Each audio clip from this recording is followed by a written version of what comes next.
हकीम दी voice सुनो। Staff meeting है, फटाफट सुनो, ये वाली वीडियो देखो, इन्हें ठीक बनाई कि गलत की है। यहाँ आवाम की बहन को बंदा लै पवे 50,000 कितना पिलावा, जेड़े मेरे कार्ड वाले हुए आवन जिन्हों को मैं कांठा दिते हुआ न तो बुद्धि बहन दी जवान ये तो आंदे थी जो लड़न पेन सिर पालन पे आंदे पेन रन को छेड़न आंदे पेन थीते जो इन्हां दे गल पट्टा बात के ना बात के पिलावा। मेरे को जवाब दो सारे बंदे, मेरा स्टाफ मेंबर, मैं ठीक वीडियो की थी अपलोड करा कि ना करा। अच्छा यार, मैं बड़े बड़े मुनाफिक डिठे पर तुआरे जा मुनाफिक मैं जिंदगी दे विच नहीं डिठा। ओ क्यों? अल्लाह बेहतर जान दे। ए हकीम दी वॉइस है कहना ओ बंदा भला भला दा पे भी ए जरा दा वॉइस जनरेट की गई है, मेरी वॉइस कह नहीं।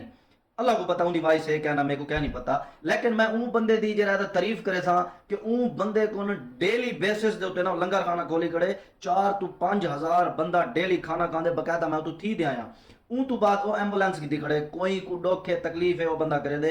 उमें भी तुसा रूटीन वाइज दे दो, कोई को मंझ खोल दे देना पे, कोई को 5,000 देना पे, कोई को 10,000 देना पे कि वो बंदा अच्छे अच्छे काम करे दे। कहीं तुसा लोग वो वीडियो चाहते जरा वायरल नहीं मैं किया, ठीक है। आज उनके खिलाफ जो है वीडियो बनी है, सारे तुसा जरा उनके पिछू पै गए।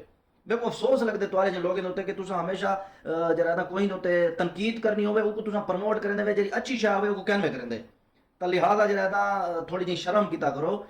काफ़ी जरा मैं सोशल मीडिया के उत्ते देता कोई दे फेक वीडियो चाह दे ला दिता, कोई दा क्या कर दिता, कोई दा क्या जिवें रजा बाटे वो आदा पिया ना मेरा बाल जमे ना मेरी तलाक थी है। सोशल मीडिया वाले जरा मेरी अपना तलाक ही कर छोड़े ने तो मेरा बाल भी जमवा छोड़े ने।